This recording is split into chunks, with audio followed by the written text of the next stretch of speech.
المصري القديم عمل مراكب تشيل فوق ال 200 طن. طب انتوا متخيلين؟ ودي مركب من ضمن المراكب اللي اتعملت مخصوص لرحلة بلاد بونت قصر الملكة حتشبسوت. انتوا متخيلين مدى الكبر بتاعها عشان تشيل كل الخيرات اللي موجودة في بلاد بونت. وزي ما انتم شايفين كمان رسمين انواع السمك اللي لقوها وهما ماشيين. واضح جدا ان الاسماك دي اسماك البحر الاحمر. فالمصري القديم كان عنده ذكاء.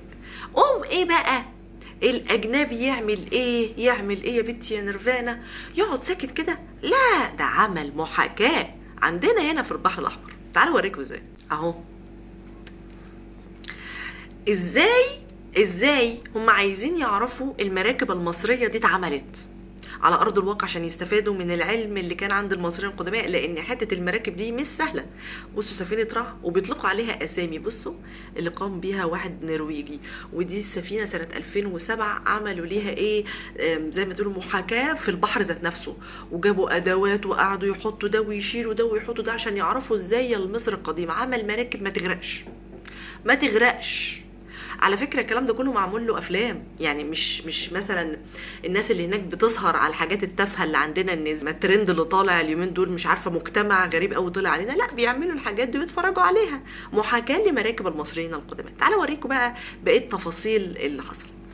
بص هما جم عملوها ونزلوها، لقوا ان المصريين ما كانوش بيحطوا لا رتنج ولا بيحطوا قطران علشان يسدوا الفتحات بتاعه المركب عشان يقدروا يبحروا بيها. فالمهم جربوا دي، لقوا ان لا غرقت. جربوا حاجه تانية زي ما المصريين القدماء عملوا. هي كانوا بيحطوا، بصوا بقى يحطوا الياف تتحشر بين الشقوق ويحطوا عليها شمع العسل. سر الحضاره المصريه القديمه في شمع العسل عشان تكونوا عارفين. وجم يعملوها مره واثنين وثلاثه لغايه لما خلصوا منها خالص وبداوا يبحروا بيها، وفعلا تم الابحار بيها، والابحار في المرحله اللي بعد كده.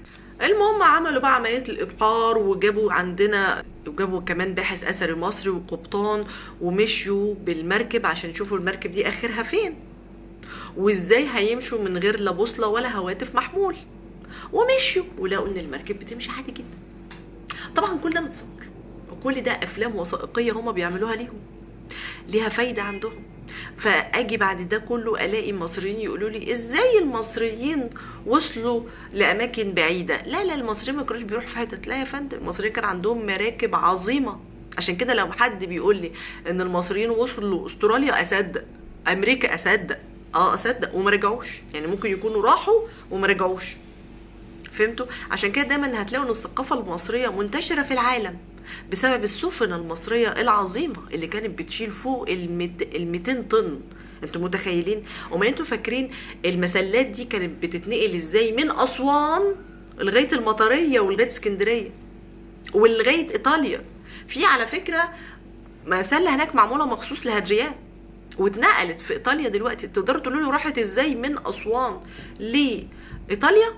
بالمراكب المصرية الخارقة اللي كانت بمثابة زي ما تقولوا دلوقتي عارفين الصواريخ بتاعت السماء، كانت نفس الفكرة، اللي هو ازاي تخترق البحار بالمراكب المصرية.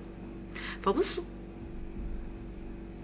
فمحدش يجي يسألني ازاي، محدش يجي يقول لي ان المنطق، اتكلمي بالمنطق. لا، الناس هناك بتتكلم بالفعل. وعلى فكرة كل حاجة عاملين لها محاكاة، كل حاجة في الحضارة المصرية القديمة هم عاملين ليها محاكاة هناك. احنا هنا لا لاند، اصل دي مش حضارتنا. احب اقول لكم في النهايه ان كل المعلومات اللي انا قلتها لكم دي جايباها من على ويكيبيديا الانجليزي مش العربي، لان المعلومات اللي هناك غير المعلومات اللي عندنا خالص.